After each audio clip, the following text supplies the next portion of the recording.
Not only do we struggle to receive compliments, we even point out everything we think is wrong with ourselves and what we've done. Our mother was turning a big round number, and we had planned a surprise party to celebrate.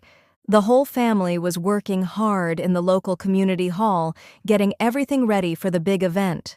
Tables needed to be carried, set, and decorated, speakers installed, flowers arranged, food prepared, and drinks chilled.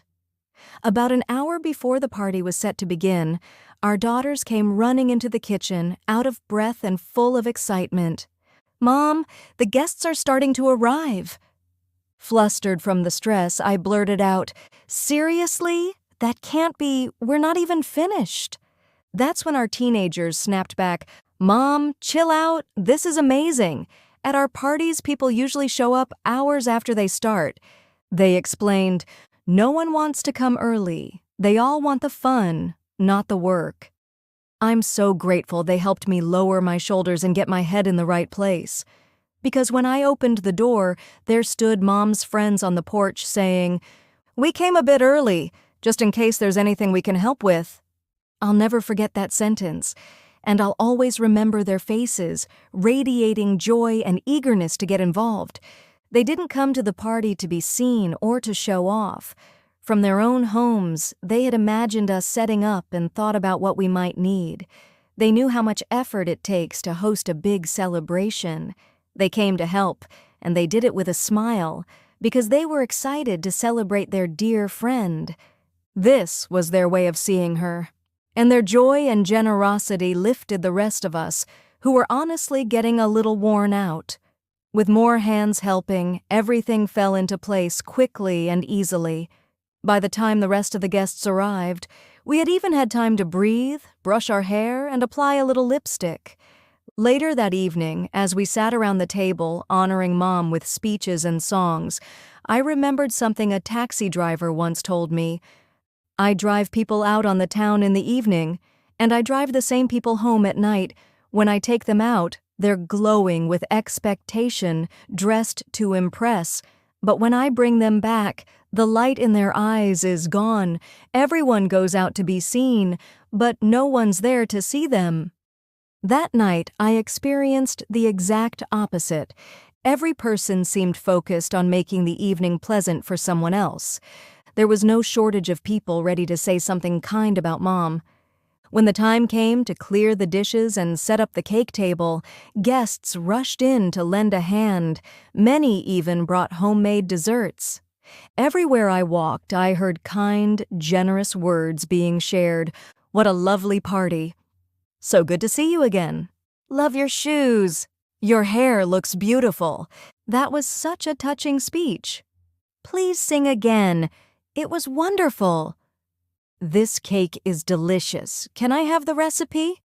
But it's not always easy to be seen. When that knock came on the door an hour earlier than expected, all I could think was how unfinished everything was. The room wasn't ready. I wasn't ready.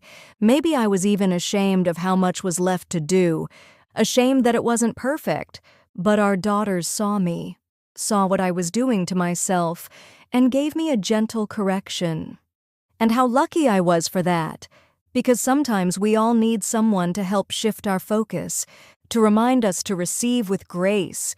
When left alone with our inner critic, this is how we often respond. "This pie is delicious." "Oh, it didn't turn out quite right. It should have stayed in the oven a bit longer." "You look great in that dress." "Ugh, it's so old and way too tight now." "Did you build this deck yourself? I'm seriously impressed." "Yeah, but it's a little crooked and the screws aren't aligned. I should have been more precise."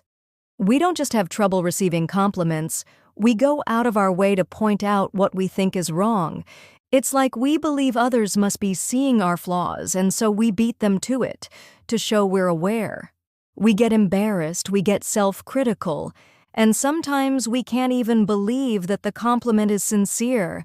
It's even harder to accept when someone gives us something that cost them something, money, time, energy. But what happens to the world when we can't see the gifts we're offered? When we don't allow ourselves to accept them? What if we hadn't opened the door to Mom's friends when they came early? Would they have done the same for someone else next time? If we stop receiving, we slowly stop giving too. We stop giving kind words. We stop thinking about what others need. We stop showing up early to ask if we can help. And when we stop seeing others, they may stop seeing us. And that's a deep loss. Because then we lose something essential to being human, the experience of belonging, of being seen with kindness, of reaching out a helping hand. Because it's not just when we're throwing parties that we need to be seen.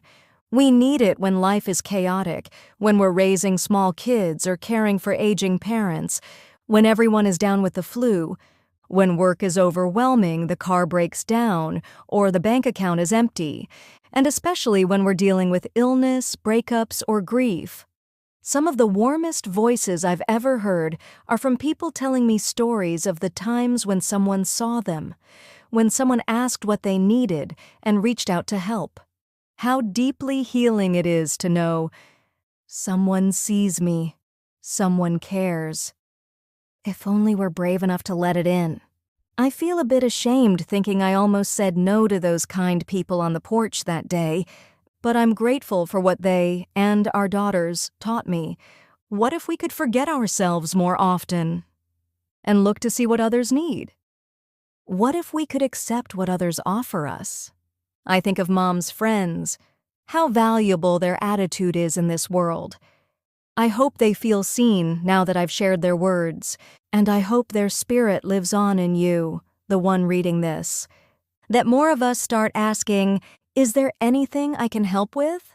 Because that is what it means to truly see someone